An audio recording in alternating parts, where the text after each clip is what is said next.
My channel ఈరోజు very healthy and tasty టమాటా రసం ఎలా ప్రిపేర్ చేసుకోవాలో తెలుసుకుందాం.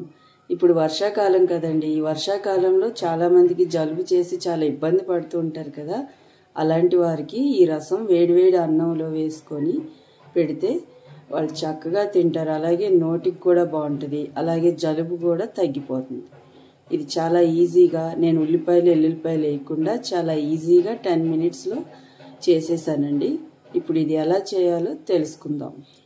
ఇప్పుడు టమాటా చారు కోసం ఇలా టమాటాలు కట్ చేసుకొని, అలాగే దీనిలో అల్లం కూడా యాడ్ చేయాలి.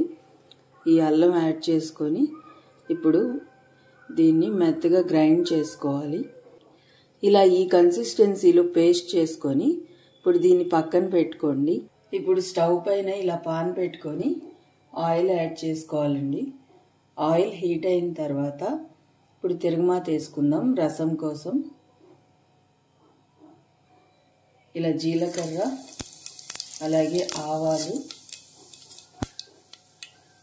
అలాగే కాస్త పసుపు,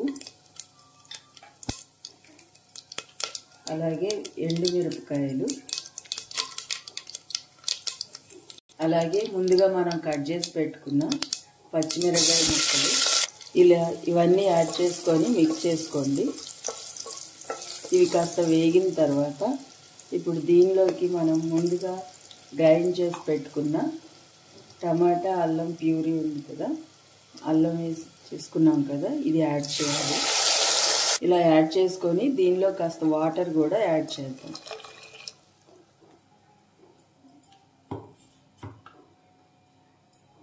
ఇలా వాటర్ యాడ్ చేసుకొని మిక్స్ చేసుకుందాం.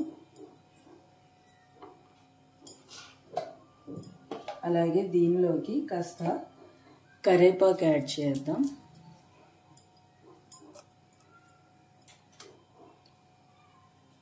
అలాగే ఒక నిమ్మకాయ సైజు చింతపండు తీసుకొని దాని రసం తీసుకొని ఇలా యాడ్ చేయాలి.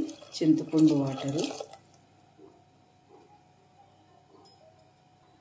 ఇలా యాడ్ చేసుకున్న తర్వాత ఇప్పుడు మన టేస్ట్కి తగ్గట్టు సాల్ట్ని యాడ్ చేద్దాం.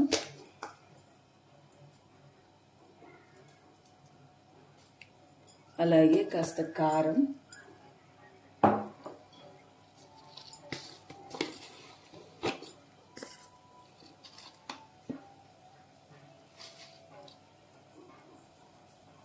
మనకి బాగా స్పైసీగా కావాలంటే కాస్త కారాన్ని ఎక్కువ యాడ్ చేసుకోండి.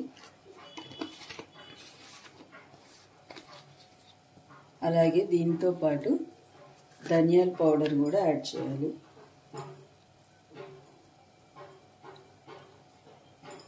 ఇప్పుడు ఇవన్నీ యాడ్ చేసుకున్నాం కదా, యాడ్ చేసుకొని బాగా కలుపుకోవాలి ఇవన్నీ కలిసేటట్టు.